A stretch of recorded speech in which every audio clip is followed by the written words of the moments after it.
Surely You Can't Be Serious. This is all about the Zucker brothers and Jim Abrams writing Airplane.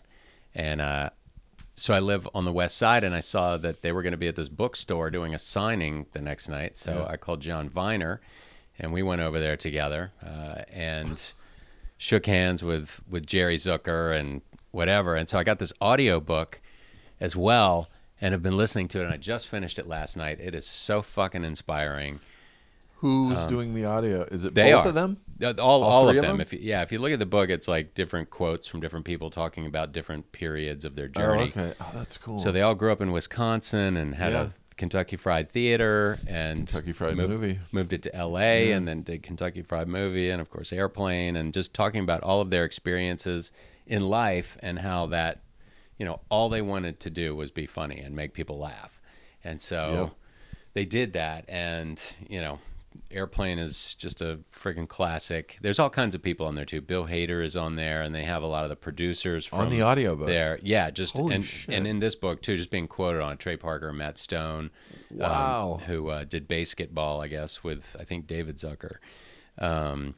But it's really cool, and it's so inspiring, and it's the poignant thing for me is that later in life, like there's sort of an epilogue where they're just sort of chilling out, and then Jim Abrams talks about up until he was 49, all he wanted to do was make people laugh, and then he got married and had a baby that had epilepsy, and so he just devoted his life to, he stumbled across or researched and found the optimum diet for people with that, and talks about how modern medicine does not encourage any of that kind of stuff, but it was sort of a mature.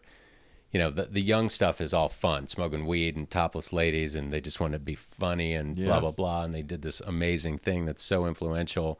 But then later in life, their purpose changed. And I thought that was really cool because, I don't know. Penis. Did your life change? I mean, obviously, after having kids? Absolutely. So all I wanted to do, I was so driven to be funny. Yeah. I in high school and stuff, and all through, I was just a class clown and just whatever. And then when I decided to do it professionally, that's all I focused on. Anything else was secondary. Any other kind of relationship or whatever, all I wanted to do was get my comedy out there and figure out how to make fun of the status quo and commercials in particular, which I just find, offensive, that they're just presented as this happy shit, and they're showing you a puppet while they're trying to take your wallet.